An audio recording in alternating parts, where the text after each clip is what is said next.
Donc, est-ce que tu peux nous dire quel élève tu étais pour ta scolarité, puis ton cursus aussi? Du coup, on m'a nommé élève moteur jusqu'à la quatrième à peu près, où vraiment l'élève discret et l'élève extrêmement performant très naturellement, genre vraiment. Et du coup, il y avait à peu près par classe, on était 4-5 à faire partie de ces élèves moteurs qui étaient tout le temps dans le top du top.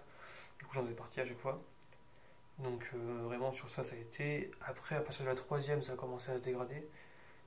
Dans une longue et lente chute jusqu'en terminale, jusqu'à redoubler le bac et l'avoir l'année d'après au rattrapage. Donc vraiment, après, j'avais totalement décroché. Et pour ce qui est du cursus, en vrai, j'ai fait du coup, enfin, maternelle, primaire, collège, comme tout le monde. Et au lycée, j'ai fait du coup lycée général avec passage en S, du coup en scientifique. Ça n'existe plus S aujourd'hui, mais en scientifique pour le lycée. Je sais pas trop pourquoi, parce que les sciences me paraissaient logiques. Euh, enfin, théoriquement logique. Du coup, j'ai fait ça. Ça permettait d'aller en médecine aussi après.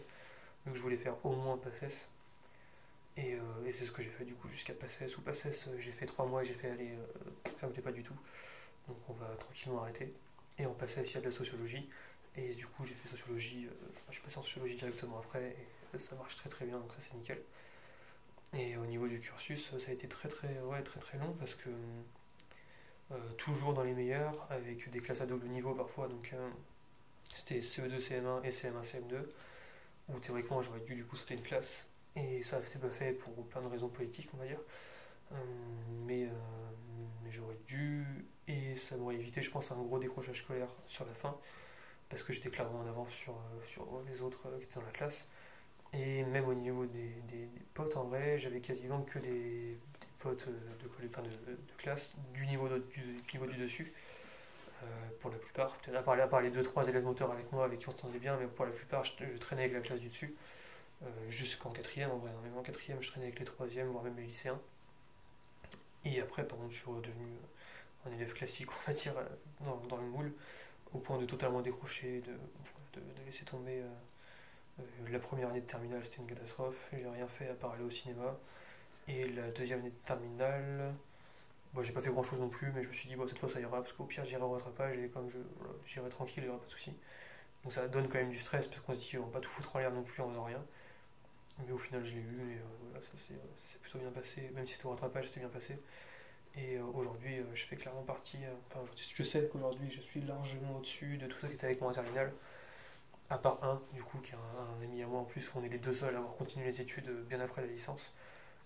Donc voilà, au final j'ai pas de regrets. Sur le moment on peut se dire qu'on regrette de ne pas avoir plus bossé. Au final j'ai pas de regrets. J'ai juste toujours aussi peu de respect pour les programmes scolaires qu'on nous force à apprendre et du point de vue des profs aussi, les pauvres, c'est de l'irrespect de leur faire apprendre ça à des élèves, enfin du moins dans ces conditions-là. Et du coup, en vrai, voilà, comme j'étais un élève très discret, très dans mon coin et tout, on s'est jamais vraiment intéressé à moi en tant que tel, en mode peut-être qu'il va falloir faire une pédagogie différente ou ce genre de choses. Et puis je faisais bien en sorte aussi qu'on s'intéresse pas à moi, vraiment le but c'était d'être tranquille dans mon coin. Et je sais que je suis content qu'aujourd'hui ça change un petit peu pour les autres qui sont dans la même situation que moi, où ils peuvent être pris différemment.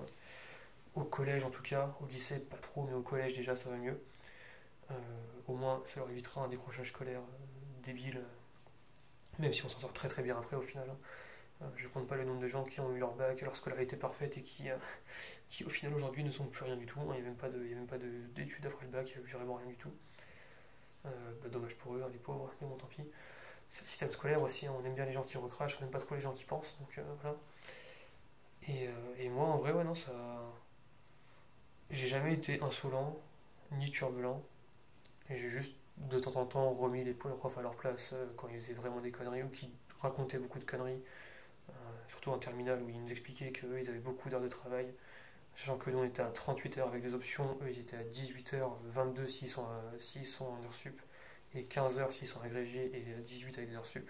Donc j'aurais gentiment rappelé, ça s'est toujours très mal passé. Mais à part ça, non. Après, j'ai une bonne connaissance du système scolaire aussi, donc forcément, je pouvais me permettre de leur rappeler, parce que je connaissais vraiment comment ça. Enfin, j'avais toutes les connaissances du milieu, quoi. Donc, ils appréciaient pas. Et je pense que c'est en grande partie pourquoi j'ai eu autant de 7 sur 20 en SVT aussi, avec cette prof à moitié cinglée qui marchait vraiment à la tête. Donc voilà. aujourd'hui, tu es en quelle. Je ne vais pas dire classe, ça fait plus ridicule. Là aujourd'hui du coup je suis en Master 2 de sociologie donc à Montpellier. Euh, en étant très très bien placé en termes de notes pour être en doctorat l'année prochaine. Donc il y a de très très grande chance que je sois en doctorat dans 6 mois du coup. Et, l'année dernière j'ai fini major, je crois, du Master 1. Ou si je suis pas major, parce qu'il y avait un étudiant étranger et on avait pas ses notes, mais si je suis pas major, je suis deuxième, quoi, concrètement c'est ça. Donc j'ai pas de soucis là-dessus et tous les profs c'est assez satisfaisant d'ailleurs, ils ont un immense respect pour moi. Au moins ils me considèrent vraiment comme un collègue quand ils me parlent. Donc ça c'est super satisfaisant, surtout après les années lycée et fin collège qui sont catastrophiques en relation avec les profs. Donc non, aujourd'hui là je suis vraiment content, quoi. Je suis arrivé là où je voulais être, on va dire, en termes d'études. Et ça c'est cool. Même si tu en as pas mal parlé déjà auparavant, est-ce que tu peux nous dire ou nous redire vers quoi tu tends maintenant? Enfin, après ces études. Bah, du coup après je tends vraiment pour de la recherche scientifique du coup en sociologie, mais de la recherche pure. Avec cette fibre de vulgarisation de la recherche où il faut donner à ce qu'on appelle la masse en sociologie, donc les gens normaux en fait. Il faut leur donner les outils pour qu'ils apprennent voilà, les études qu'on fait, pour qu'ils comprennent nos résultats et tout ça. Et mon but c'est vraiment ça, quoi. Même si ça va passer par les médias et devenir une personnalité des médias, il y a pas de temps que c'est pour faire apprendre aux autres, il n'y a pas de souci. Et à côté de ça, si ça entraîne d'être prof en université, vu le salaire, il n'y a pas de problème non plus, quoi. Clairement, ça marchera très bien aussi. C'est le but ultime, faire apprendre aux gens, transmettre en fait.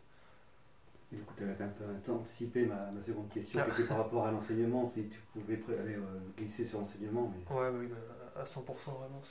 Ça me ferait même plaisir de faire toute la recherche et toute la vulgarisation, et à côté de temps en temps, je sais pas, 10-15 heures par semaine, peut-être même moins, 5 heures, pour moi ça suffit. Faire des conférences comme ça dans les facs, ça peut être super, super cool. Et ça permet de voyager en plus, et du coup ça veut dire apprendre à plein de communautés différentes, que ce soit peu importe en France l'endroit, ou même à Chicago, au Brésil, en Italie, comme ça, enfin voilà, un peu partout on peut faire des conférences, quoi. Donc ouais, ça ferait partie des objectifs potentiels. C'est pas forcément la priorité, mais ça peut en faire partie rapidement, quoi. Si ça peut aider. Un TEDx? Euh, oui et non. En fait, à la base, c'était bien. Aujourd'hui, quand je vois qu'il y a des youtubeurs qui font des conférences, bon, faut arrêter les conneries 2 minutes, quoi. Bah, quand on voit, je sais pas, il y a le soi-disant philosophe Cyrus North qui fait des conférences là-dessus, ou je sais pas, presque Thibaut InShape qui a une super de musculation qui fait des conférences là-dessus. Bon, c'est rigolo 2 minutes, mais on va viser quand même des choses plus sérieuses. Parce que ça s'est quand même sacrément dégradé uniquement à part du gars, quoi. S'il y a des, à pas du gain, pardon. S'il y a des gens connus, bah, ça fait de l'argent, ça fait des vues, donc voilà, c'est tout. Et ça a quand même vachement perdu de sa classe et de sa valeur, je trouve. Justement, on parlait de valeur tout à l'heure, là, ça a beaucoup perdu, je pense, ce genre de conférences. Ce sera plutôt des conférences. Alors, si je peux, le Collège de France, alors là, c'est le summum, mais très compliqué, surtout en sociologie. Mais des petites conférences comme ça dans les amphis de salles, de 3-4 heures de suite ou comme ça, il n'y a pas de souci, c'est le truc qui me plaît bien. Et j'ai pas trop de soucis à parler en public en plus. J'ai des soucis à arriver devant le public comme ça, mais une fois lancé, ça ne me pose plus trop de problèmes, donc ça va.